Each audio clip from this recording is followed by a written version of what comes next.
Hello guys, today I'm talking about Gears of War 2. Oh man, I love this game. It's funny, this was the first game I actually picked up from the series. I rented it and, tried it out and I thought, oh wow, this is actually really good. I was very much not really into M-rated games, or more so, games just had a lot of gore in them. Um, this is one of the big Xbox exclusives. People were talking about this game a lot, and I just wanted to see what it was, what it was about. And wow, this is actually a great game. I think it's my favorite in the series, even though I could argue that the later games have a better gameplay and stuff like that. This one actually has a better, or probably the best story, the best aesthetic, the best lighting, and some of my favorite characters too. Like in the intro here, we have Tayo, I believe his name is, or Ty. And he's like a Pacific Islander style Gears of War character, which is as interesting in itself. And he's interesting because he's like a spiritual warrior. He talks about how the blood of the locust look in the light and all this other stuff. He's a really interesting character, and honestly my favorite in the franchise. And it's funny because he has a very short screen time, but he definitely makes an impression. And, again, I feel like the difference between Gears of War 1 and 2 is this one just it just kicks off and it just starts going. And, I mean, in both of these games, they have really good pacing, really good plot. But this one is just way more interesting, in my opinion. So, all the main mechanics make a return. The main difference here is, I think the main one is that the gore of the locusts, they actually have blood in them instead of just red dust this time. So it's a much more bloody. I mean, this is, I think, the bloodiest out of all of them. A lot of people would say 3 and onwards is pretty bloody, but the blood in those games look almost cartoonish, like red jelly. It's kind of like I can't take it super seriously, while this one, it feels like it's really actually pretty gross. And so, again, the whole theme of Gears of War was trying to become this, like, half military shooter, half horror game. And so it's a whole thing where, you're fighting against the odds, but your squad is, in dire consequences. You're losing. It's really difficult. I think the gameplay, the reticles, the engine, everything in Gears 1 is so polished in this game, and it feels amazing. I love this game. The way the guns work, the active reloads, the sniper rifle. Everything was there in Gears 1, but it just felt almost indie. It felt like just so rough, and here everything is polished, and the story is better, and just everything is just so good. Something else that they have in these games that I forgot to mention are collectibles, and they're kind of cool. They can range from little just stupid things, or things that actually give you lore on the world, and finding out, like a court martial for like a certain act that, spreading propaganda or something. But yeah, this whole game is it's really nice. I don't know, I really love it. I love the aesthetic, I love the look of it, I love the weapons, I love the explosions, I love the death animations. One big thing is that in the original game, if an enemy was down, you can basically press X to do an execution thing and stomp their head using your giant rescue hero boots. But in this game, they added a thing where it would be really cool to style on the enemy. In multiplayer, is that now each weapon has a specific custom kill. So now you can hold Y instead of pressing X on a downed enemy, and you'll do a specific execution. At least I think that's 2 and not 3. No, it's definitely 2. Another great weapon they introduced in this game is the Flamer, which is basically a flamethrower, which is really fun and really cool. They still have the returning things like the lawn shock, the torque bow, and all that good stuff. The Lancer feels much better in this game. The Hammer Burst feels a lot better. And they also remedied, in terms of gameplay, the chainsaw. So one big thing was that, at least in multiplayer, if 2 people came at each other chainsawing, it would be a coin flip as to who gets it, right? But in this one, however, what happens is they will actually lock chainsaw guns. And there's a very cool teaser or commercial for the game where it's all black and red, and it shows the silhouettes of the chainsaws dueling with each other. It was really, really cool, really very aesthetic, and yeah. Speaking of gameplay, so I feel like the multiplayer was a lot more fun in this game. It had a lot, cooler maps, better maps, but really the big addition was Horde mode. Horde mode, oh my god, competitive games are fine, but cooperative games are fun. And Horde mode was basically something that no one had really done before, at least not to this extent, where essentially you would choose one of like 20 maps and it would send just a wave after wave of enemies at you. And for some reason, this one is like one of my favorites. It just feels so cool, like, creating little barricades, stealing the shields from the maulers and creating, these little places where you can hide and whatever. And basically, it's a fun cooperative thing where you're like huddled in on this little corner and you're all hiding and all hell's breaking loose and you're just holding it together. It's a lot of fun. This game also has, the Reavers. In the opening mission, you're basically on the side of this railway tank thing and you're shooting these giant flying Reavers who are in the original, but here they feel a little bit more dynamic. You still have Brumox in this game, other cool, really coolly designed stuff. So as I mentioned, you can pick up shields. There are certain enemies that are larger maulers who have shields now. You have giant chainsaw guys who will say grind when they grind their giant chain gun, and you can pick those up, and you can basically temporarily restrict all your weapons. And basically you can use your other weapons. You can only use the chain gun. At which point you basically need to, use it until it runs out of ammo, basically. There are three pistols in this game. There's the Magnum pistol, the normal pistol, and the sort of Gorgon machine pistol.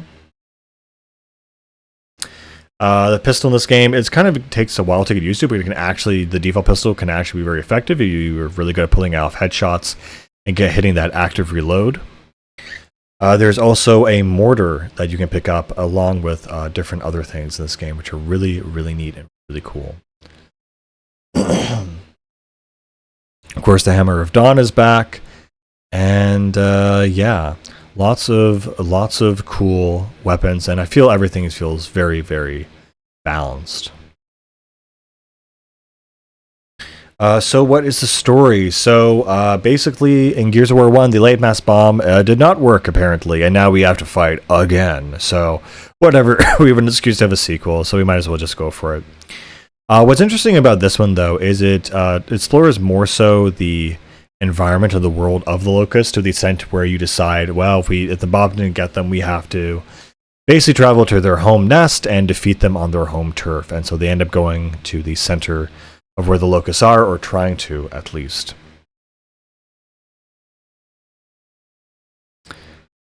This is a very interesting and emotional story, actually, for Dom, as what will happen is, part way through, basically when the war began, his wife Maria was kidnapped, and he thought he'd never see her again, and now he has word that she might be alive.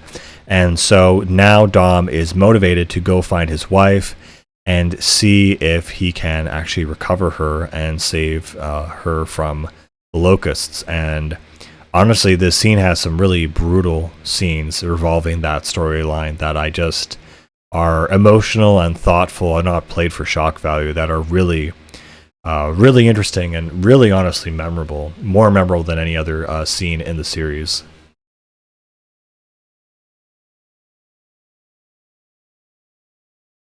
But again, this game is almost like kind of a depressing shooter, supposedly. It's supposed to be something that, is not super triumphant. People die in war, people lose loved ones, and all kinds of tragedies and unfortunate things happen. Another cool thing that I really liked in this game, and it's kind of pissed me off a little bit because in the third game they never finished explaining it, but they had this whole section where you find this secret underground lab, and that's run by the COG, essentially, which is the Coalition Organized Government. And it's really interesting how they basically go to this underground secret military base and they find these locust variants that they're growing in vats, along with this scientist AI called Niles, who basically is giving a bunch of cryptic messages about the origins of the locust. And it's a really interesting thing about where the locusts actually come from. They were referenced that Marcus's father was actually a scientist who went into hiding and is thought basically KIA at this point, and no one knows where he is. And this one section raises so many interesting questions, but the sad part is none of them really get answered, even in the final game 3 in the end of the trilogy, and it's really kind of frankly annoying. But basically, Marcus and Dom and Delta Squad are at it again, traveling to the Locust homeworld and basically trying to blow it up. And so, unlike the previous games where you had General Rom, an overarching villain, you don't really have a villain until near the end of the game, and you kind of meet who is controlling the Locust. And again, it's very interesting, but it seems to be another human, which just raises more questions on what is the origin of the locusts. Who are they really? And lots of very interesting things to ponder. But yeah, this game, it had horde mode, it had multiplayer. I personally, my memories for multiplayer are not great because in order to be good at this game, you needed to be really good. I find that a lot of games, when they first ship and start, a lot of shooters especially, they're very playable because everyone's starting out at the same skill level, and you're not constantly jumping into matches where it's the one autistic group of people who have been grinding the same game for years and know every exploit, and if you're not double tap reloading with your BR, then you're basically at a huge disadvantage, and they basically are normalized high competitive gameplay, and it's not fun essentially. And so every time I would get into a Gears match, if I got one kill, that would be incredible. If I got a single kill, that would be my highlight of the day, honestly. Well, which shows you how hard it is. It was much more fun playing horde mode, online or offline. Remember, my favorite places were probably there's one where there's it's a Jacinto level or something, and you have this one square room, and it's a symmetrical one. So there's another one, and we all kind of get into this room, and there's a balcony, and we were able to shoot everyone from the balcony. And it's kind of like a tower you can shoot down, basically, and you've got 2 shields. You can block them from coming in. And once you block the enemy's movement, it's just a matter of time of shooting them from behind the shield. The one scene that kind of resonates with everyone in this game is in order to get to the Locust homeworld, they take these almost like ODST drop pods, but instead they're drill pods. So they actually drill all the way down. It's a special operation that they set up in order to get to the Locust homeworld. And they basically open up and jump out, basically exactly like ODST from Halo. And that's kind of the big plot for getting to the heart of the Locust homeworld. Another great scene from this game, I just have to say, is the opening cutscene where you have the fascist chairman, Hoffman, essentially speaking, and I think his name is Hoffman. No, I think Hoffman's the general. I misspoke. But anyway, you have the chairman giving a speech about bringing back the light of humanity, and honestly, it's one of the best speeches in video game history. I think besides that one, there's the Mass Effect 1 speech by the Solarian. But this one's a close second. It's really good, and the whole mood of Gears of War just feels more in place in this game. And I think also what really boosts that is the music. The music here is really, really great. It's emotional. The main theme has kind of a 4-movement suite structure to it, and it really sets the mood for this imperialist force that is really against the wall. It's funny how I'm recognized that also there's also a war speech or a war philosophy both in Fallout 3 and in Metal Gear.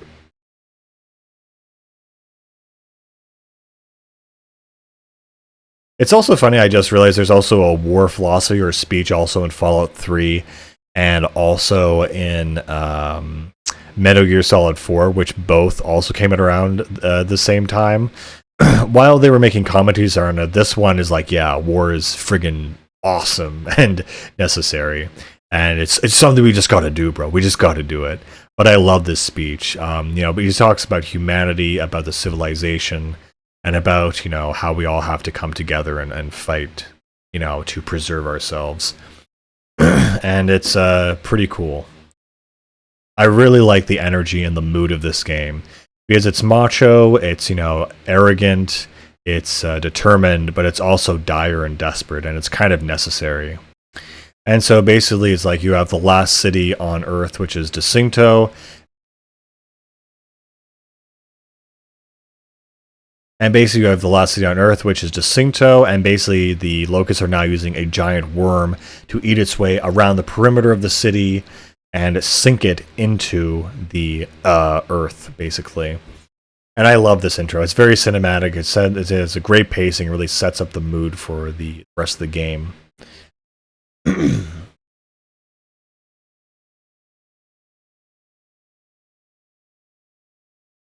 And of course, later in the game, you get to shoot that said worm. I think my favorite line of dialogue from this game is you're fighting something like in the water or something, and it opens up its mouth and it has these giant, like orange, like wheat spots. And Coltrane yells out, "Yo, shoot the thing in its mouth," as if it wasn't super obvious. And I think that's kind of funny how this. I'm not sure if you could trace it back to this, but a lot of games now use bright yellow, bright orange to mark for brain dead players exactly where to shoot and where to go. It also makes me wonder and think that part of this game, this era of games basically had brown and gray and kind of filters all over it. They're called the gritty filter era for everything that was a military shooter. And it's really interesting how this game essentially, I wonder if the response to that, as a game design perspective of bright yellows or greens or whatever, or bright colors in general, were used as a way to notify to the player where to go and where to shoot, because everything has washed out colors and is like whatever, gray and whatever. Because in old games, you had such a simple color palette, it was obvious, like, okay, the red barrels would explode and this and this and this, whatever. But when everything is so detailed and has so much quality to it, it's hard to differentiate what is important and what is complete fluff that you can ignore.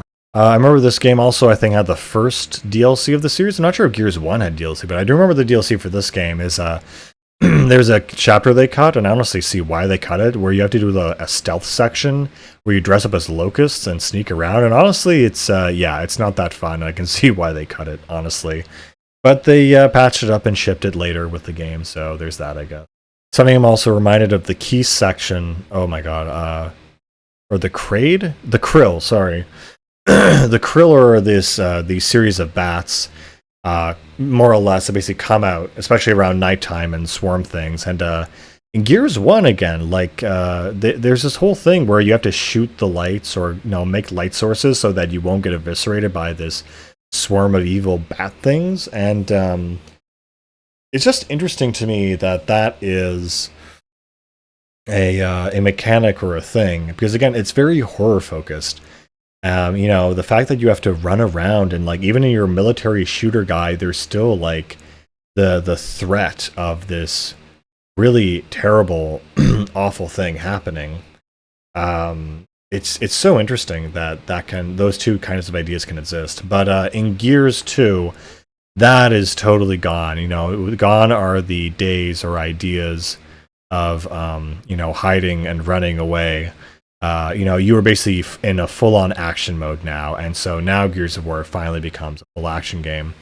There's one section of this game where actually you get a little tank, a little vehicle section, and you get to ride it around, which is kind of fun, but it is fairly janky, and I don't really remember much from it, but it does exist. Anyway, I really like the tone of this game the most. I also like the aesthetic of this game a lot. It's just a little bit darker than the other games, which look more kind of bloomy. They have a bit more, I don't know, they just have a bit more, different energy to them. While this one is just, I I don't know, more serious, more dark, and kind of a nice in between 1 and 3.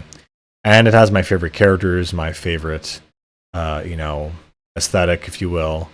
I really like this game. It's definitely one of my favorite games of all time, and it's a lot of fun. And what I really like about this game too, maybe it's part of the Xbox mentality with Halo, but the whole campaign is co-op, so you can play it with a friend, which is so much fun and so great.